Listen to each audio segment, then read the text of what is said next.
Langsung saja teman-teman, kali ini saya akan menepati janji saya, yaitu berbagi tentang bagaimana cara fermentasi dedak padi ya teman-teman. Jika di video saya sebelumnya sudah saya review tentang manfaat dari dedak yang sudah difermentasi. Nah, sekarang ini saya akan berbagi tentang bagaimana cara proses fermentasi dedak padi ya teman-teman. Saya harap jangan di skip terlebih dahulu sampai teman-teman benar-benar bisa mendapatkan manfaat dari video ini ya teman-teman. Nah, tapi teman-teman dan pemirsa, sebelum lanjut ke tutorialnya, izinkan saya untuk terlebih dahulu menjawab keempat pertanyaan dari sahabat-sahabat kita kemarin yang sempat singgah di video saya sebelumnya, yaitu mereka mempertanyakan tentang yang pertama, kenapa harus dedak padi? Kemudian yang kedua, tujuannya apa? Ya, kok mendadak difermentasi segala? Ya, apakah tidak lebih ribet? Itu adalah pertanyaan kedua. Dan kemudian yang ketiga, ya, cara fermentasinya itu bagaimana? Dan yang keempat, menggunakan apa? Nah, jadi keempat pertanyaan ini adalah pertanyaan yang sangat super, yang tentu saja mereka sangat menginginkan jawaban yang super juga teman-teman ya. Nah, kita akan jawab satu persatu, jangan di skip supaya teman-teman juga nanti akan segera bisa mendapatkan manfaat dari video ini ya teman-teman. Nah, jawaban yang pertama, ya, kenapa mesti dedak padi teman-teman? Ya, jawaban saya cukup sederhana. Selain dedak padi mudah sekali untuk kita dapat, ternyata dedak padi juga sebagai sumber pakan dan sumber energi yang mengandung serat kasar yang cukup tinggi teman-teman, yaitu sekitar 11,4%. Selain itu, dedak padi juga mengandung protein kasar sekitar 12,9%. Dan kemudian dilengkapi juga dengan lemak kurang lebih 13% ya teman-teman. Nah, jadi kandungan yang atau nutrisi yang ada pada dedak padi ini benar-benar lengkap sesuai dengan yang dibutuhkan oleh ternak kita. Bisa entok, bisa ayam, dan juga bisa bebek. Nah, itu alasan pertama saya.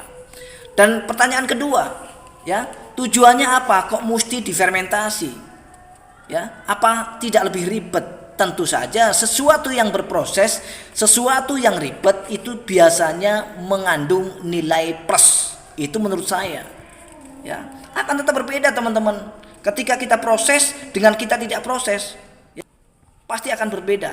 Nah, sekarang masalahnya, kenapa mesti difermentasi? Tujuannya apa? Nah, tujuan dari fermentasi itu sendiri yaitu memecah kandungan serat, protein, dan karbohidrat menjadi senyawa yang lebih sederhana. Ya, itu jawabannya.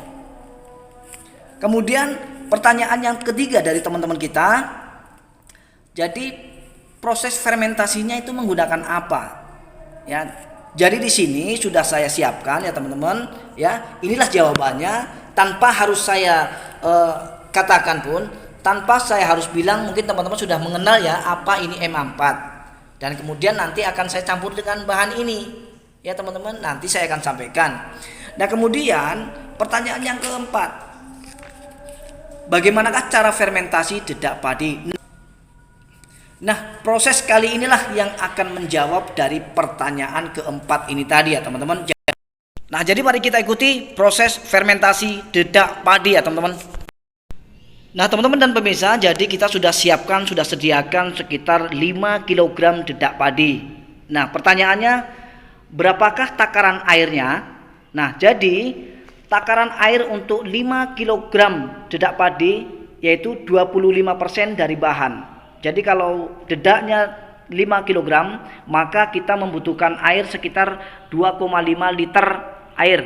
Ya, teman-teman. Dan kemudian berapakah takaran untuk EM4-nya? Ya, berapa tutup? Nah, jadi saya menggunakan 3% dari bahan. Yaitu kita akan gunakan sekitar 2 atau 2,5 tutup ya, M4 setiap 2,5 liter air ya teman-teman.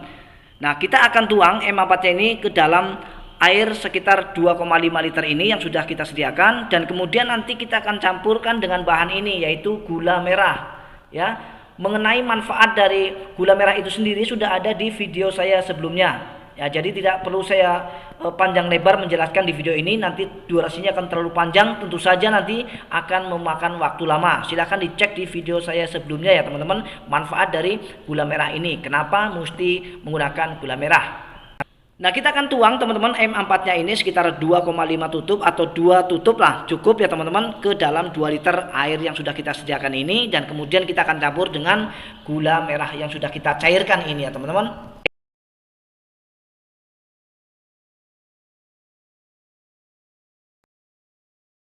Setelah kita campur merata seperti ini, maka air M4 ini sudah bisa kita campur dengan dedak yang sudah kita sediakan ini ya teman-teman, dengan cara seperti ini. Nah, kemudian kita akan kacu, kita akan aduk-aduk hingga rata ya.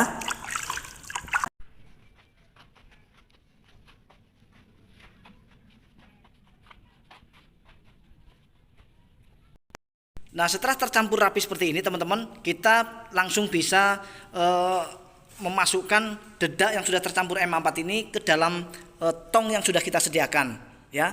Besar kecilnya tong silahkan sesuaikan dengan jumlah dedak yang kita fermentasi ya teman-teman. Kita akan segera langsung masukkan dedak ini ke dalam tong yang sudah kita persiapkan. Nah, setelah kita masukkan tong seperti ini, maka kita akan tutup ya.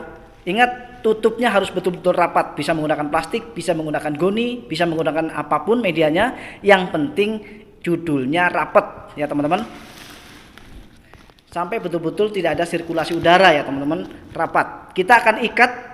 Nah, setelah berhasil kita ikat rapat seperti ini, maka kita akan segera menyimpannya sekitar 2 atau 3 hari ya. Nah, kemudian ciri-ciri fermentasi yang berhasil, nanti dedak ini ketika kita buka dia akan tercium bau M4 atau bau khas fermentasi ya teman-teman.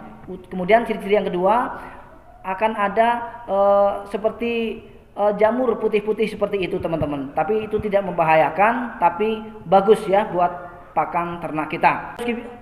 Nah, akhirnya saya harus mengakhiri video kali ini karena tugas kita hari ini sudah selesai. Nah, mudah-mudahan video kali ini adalah video yang bermanfaat. Akhir kata, saya Rusky Bikatra undur diri, mohon maaf atas segala kekurangan. Kita akan berjumpa kembali di video-video Rusky Bikatra selanjutnya. Assalamualaikum warahmatullahi wabarakatuh.